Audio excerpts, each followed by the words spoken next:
Assalamualaikum warahmatullahi wabarakatuh. Bagaimana kabar hari ini anakku sekalian? Sehat selalu ya. Bersama kembali dengan Pak Guru Alan.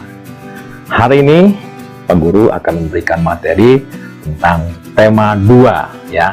Sebelumnya kita sudah belajar tentang tema 1.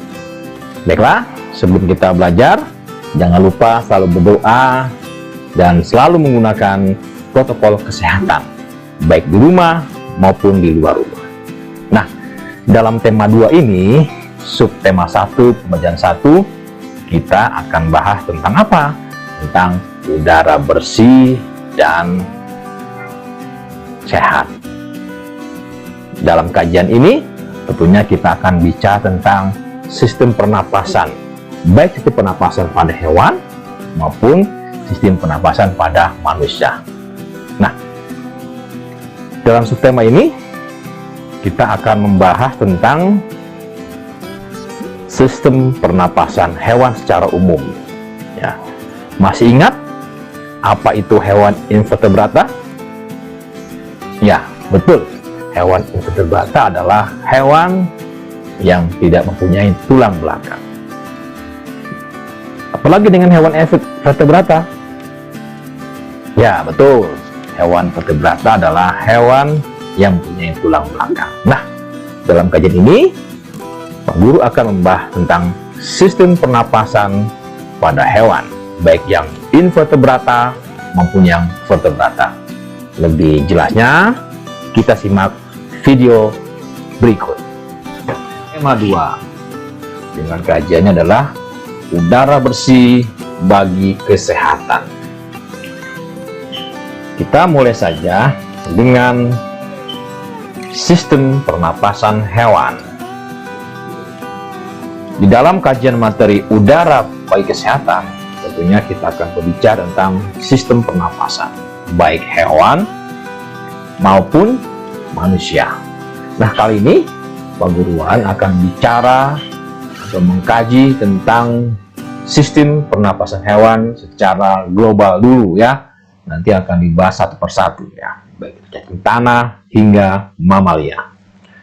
Kita bahas dulu secara globalnya bahwa sistem pernapasan hewan disesuaikan dengan tempat hidupnya. Contoh, misalnya cacing tanah. Cacing tanah ini tinggalnya di dalam tanah, maka sistem pernapasannya bernapas menggunakan permukaan kulit basah dan berlendir. Yang kedua, serangga. Serangga, sistem pernapasannya bernapas menggunakan trakea atau corong hawa. Sistemnya adalah dari oksigen, stipa, corong hawa, dan seluruh tubuh. Yang ketiga, ikan. Ikan bernapas menggunakan insang dari oksigen, air ya, oksigen, kemudian mulut, kemudian insang. Yang keempat, amfibi atau katak, hewan yang bisa hidup di darat maupun di air. Di air menggunakan insang. Ketika sudah besar dan dewasa kataknya, di darat menggunakan paru-paru. 5. Reptilia, seperti ular ya, kemudian binatang jenis dengan reptilia, bernapas menggunakan paru-paru dari oksigen, hidung, tenggorokan, paru-paru.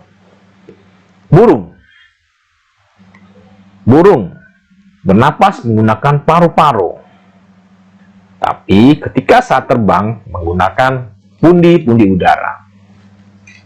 7. Mamalia, bernapas menggunakan paru-paru dari oksigen, hidung, tenggorokan, dan paru-paru. Nah, inilah ketujuh contoh sistem pernapasan pada hewan secara global. Nanti Pak Guru akan bahas satu persatu ya, bagaimana sistem kerjanya, baik cacing tanah yang menggunakan kulit maupun mamalia yang menggunakan paru-paru. Nah, ini contoh dari cacing tanah ya. Ini adalah bagian-bagian sistem pernapasannya. Ada mulut, ya, ada pangkal tenggorok, ada pembuluh penampung, sistem saraf, pembuluh ventral, saluran ekskresi, ureter, dan usus. Jadi karena dia ada kulit yang basah, tinggal di rongga-rongga ini, ya, ketika dia bergerak, maka udara yang mengalir dalam ini akan teruskan ke sistem saraf, ya, sistem pembuluh, sehingga keluar dan seterusnya. Ya, jadi inilah kira-kira bagan sistem pernapasan pada cacing.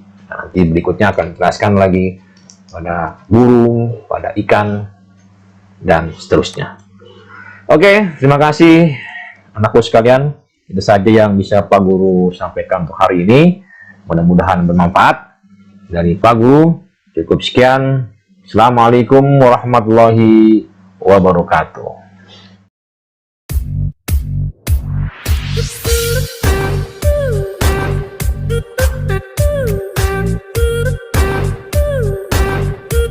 Thank you.